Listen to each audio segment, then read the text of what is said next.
ኢትዮጵያ የጂኦግራፊ እስረኛ ሆኗ ለዘላለም ትኖራለች ብሎ የሚያስብ ኢትዮጵያዊ ካለ እርሱ የሞተ ነው። ዛሬ የኛ የሆነውን ቀይ ባህር መልሶ ለመጠየቅ የሚሰጋ የሚጠራጠር ትውልድ መፈጠሩ የስነ ልቦና ስብራት አካል ነው። አንችልም ብሎ ነው የሚያስበው። እኔ ላረጋግጥላችሁ እወዳለሁ፣ ኢትዮጵያ ትችላለች። ኢትዮጵያን የሚያክል ሀገር ኢንካፕሱሌትድ ሆና ለልጆቻችን መሸጋገር አለበት ብሎ ማመን ተገቢ ሐሳብ አይደለም። ይሄን ለማሳካት ውጊያ፣ ግጭት ያስፈልጋል ብለን አናምንም። ለዚህም ነው ለ5 ዓመታት ስንለማመጥ የነበረው። ሰላም ታስቀድማለች፣ ደህንነትን ትፋለማለች፣ መውጫ መግቢያ በሯን ታበጃለች። ይህ አይቀሬ ጉዳይ መሆኑን ተገንዝበው ወንድም እህቶቻችን በፈጠነ ጊዜ ለድርድር ራሳቸውን ዝግጁ እንዲያደርጉ ማድረግ ነው። የኛ መሻት የምትመስል ሀገር ሳይሆን የምትመሰል ሀገር መፍጠር ነው። ለመምሰል ሞክረናል፣ ብዙ ጊዜ አልተሳካም። አሁን በእኛ መልክ፣ በእኛ ሐሳቤ፣ በእኛ ባህል ልክ ተቀርጾ በምሳሌነት የሚወሰድ ሀገር መገንባት እንፈልጋለን። ይህ ደግሞ ይቻላል ብሎ የመደመር መንግስት በጽኑ ያምናል። ለሁላችንም ኢትዮጵያ ትበቃለች። የምንደመረው በአንድ ጭንቅላት ለማሰብ አይደለም፣ ስለ አንድ ሀገር ለማሰብ ነው። የመደመር መንግስት ማጠንጠኛው 4 መ ነው። የመጀመሪያው መነሻ ነው። ምንድነው መነሻው ያላችሁ እንደሆነ ቁጭት ነው። ኢትዮጵያ ለምን ድሃ ሆነች? ኢትዮጵያ ለምን ተረጂ ሆነች? ኢትዮጵያ ከማን ስለምታንስ ነው ከማን የምትረዳው የሚሉ የቁጭት ጥያቄዎችና ምክንያት ፍለጋል። አሳማኝ ምክንያት ከተገኘለት ሊያጽናና ሊያስተኛ ይችላል። በቂ ምክንያት ካልተገኘ ግን ቁጭት ያንገበግባል፣ እንቅልፍ ይነሳል። ለምን ኢትዮጵያ ለምን ደህየች ሲባል በዓለም ላይ ብቸኛው ድሃ ሀገር ኢትዮጵያ ስለሆነች አይደለም።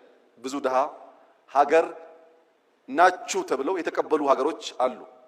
የኢትዮጵያ የሚያንገበግበው ምድረ ቀደምት መሆኗን እኛ ብቻ ሳንሆን ዓለም የሚያምን የሚጨበጥ ታሪክ ያላት ሀገር መሆኗ፣ ምድረ ቀደምት መሆኗ፣ ረቂቅ መሆኗ፣ ግዙፍ መሆኗ፣ በርካታ ህዝብ ያላት ወጣት ህዝቦች ያላት ሀገር መሆኗ፣ ጀግኖች፣ ደፋሮች፣ ለህይወታቸው የማይሳሱ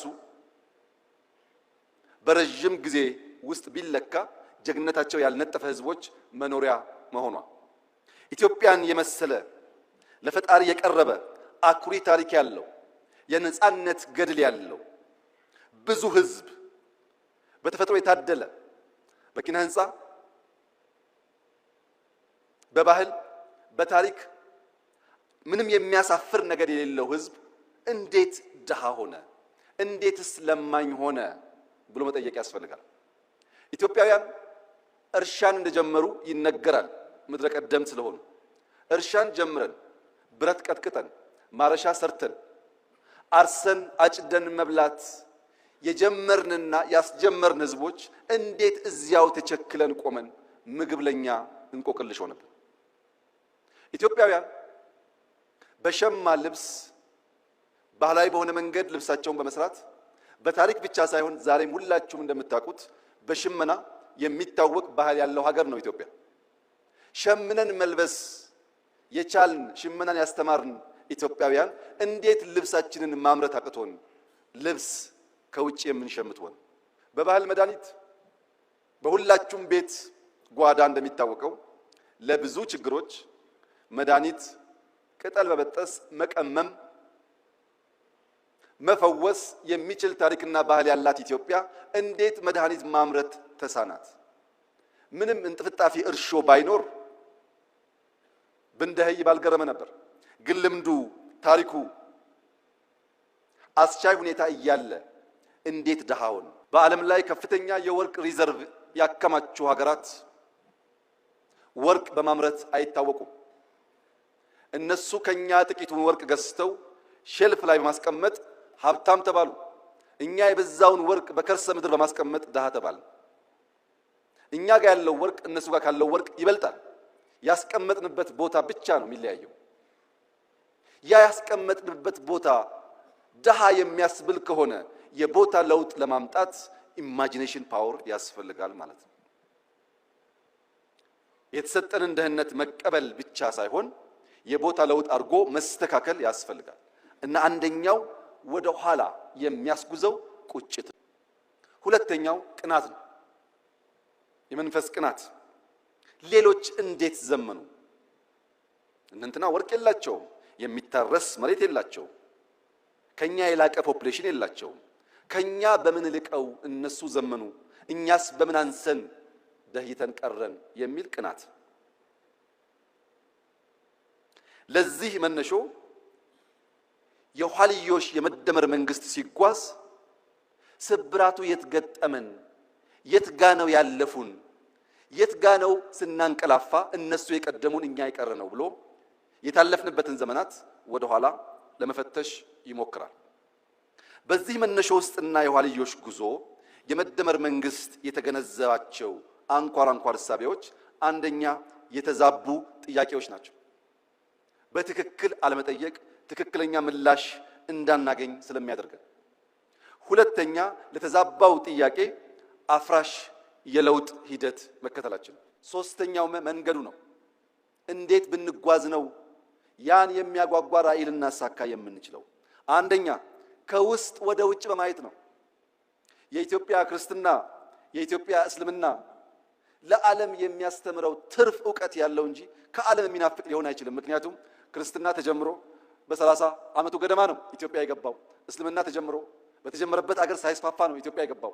1000 ዓመት የደለበ ዕውቀት ያላት ኢትዮጵያ ለማስተማር እንጂ ከሌሎች ለመማር የምትጓጓ መሆን የለባትም። ከውስጥ ወደ ውጭ ማየት አለብን። ከውጭስ መማር አለብን። ያለፉን፣ የቀደሙን፣ የሰለጠኑ፣ የፈጠሩ ሀገራት አሉ። መማር አለብን። መቅዳት የለብንም። መማር ነው ያለብን። ከነሱ ስንማር የኛን መርምረን አሰናስለን ግልጥ ያለ ሐሳብ መያዝ ስንችል የአቅምና የአቋም ድማሮን ስንፈጥር ኢትዮጵያ ውስጥ የአቅምና የአቋም ድማሮ ከፈጠርን ተአምር መስራት እንችላለን።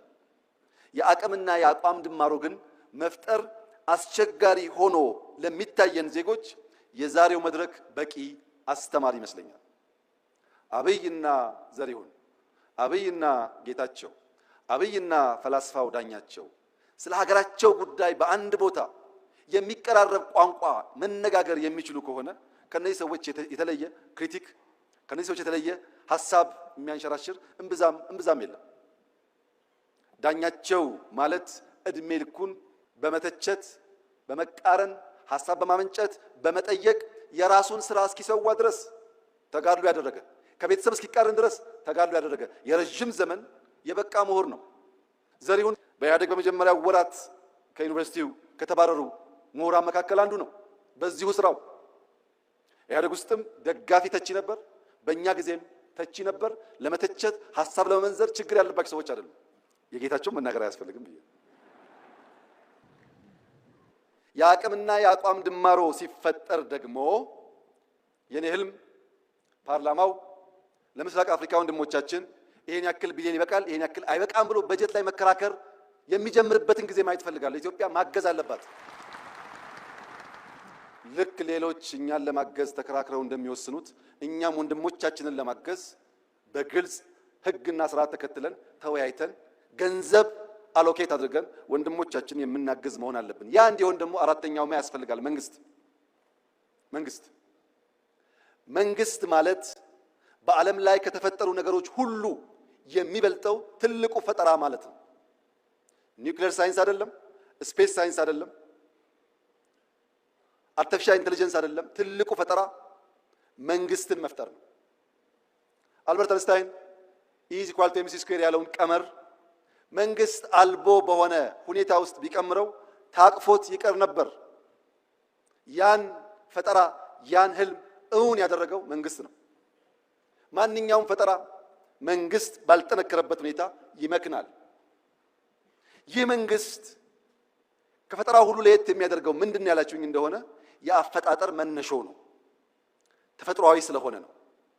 ቤተሰብ ከሚባል እጅግ መሰረታዊ ተቋም አድጎ በርከት ያሉ ማህበረሰቦችን የሚያቅፍ የተገለጠ ራዕይ ያለው ሃይራርኪ ያለው የጋራ ህልም ያለው ለጋራ ኮዝ በጋራ የሚሰራ ተቋም የሰው ልጅ መፍጠር በመቻሉ ነው ሰርቫይቭ ማድረግ የቻለውም እንጂ ግማሹ የዓለም ዜጋ የአውሬ ራት ሆኖ ሊቀር ይችል ነበር።